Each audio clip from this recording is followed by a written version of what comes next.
Arcane Studios, the developers of Prey, are already working on potential DLC. Let's unpack this news in this video. Let me know what you think in the comments down below and don't forget to hit that like button.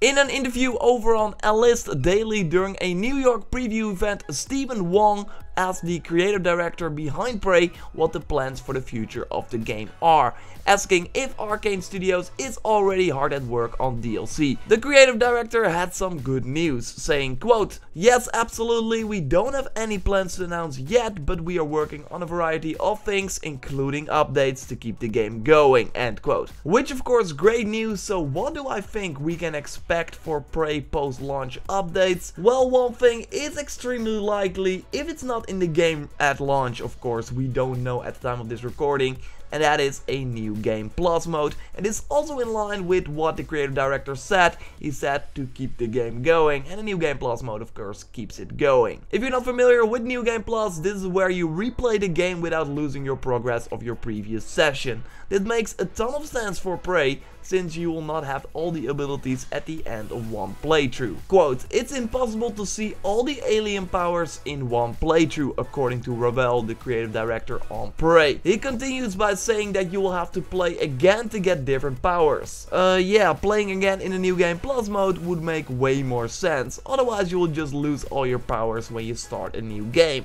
There's supposed to be story choices in the game that will give you exclusive skills. Very interesting stuff, but this means indeed that you will not have access to everything after your first playthrough. So that's why it would be cool if you could be an ultimate person where you just keep all your abilities from your previous playthrough, play the game again and just choose all the things that you don't have. Dishonored 2 also did this with their new game plus mode, where you got access to the skills from both characters, while in your first playthrough you had to choose between Corvo or Emily and only have access to their kit. Speaking of a new game plus mode, in Dishonored 2 that was added via a free update a month after the game came out, and I can totally see this happen for Prey 2.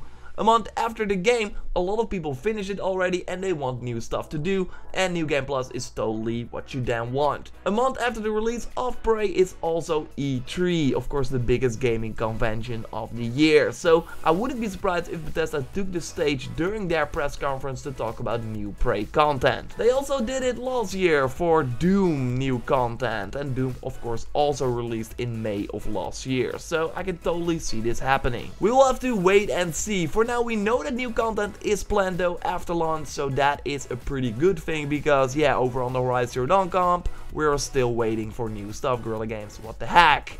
I want my new game plus or other outfits, weapons, whatever. And it seems like Prey is going to deliver that. I will let you know once we know more, so be sure to subscribe to the channel for more Prey content. I already got a video up about the fact that Prey is bigger than you might think, so be sure to check that out by clicking on the screen. Like the video if you did. I will speak to you next time, and goodbye.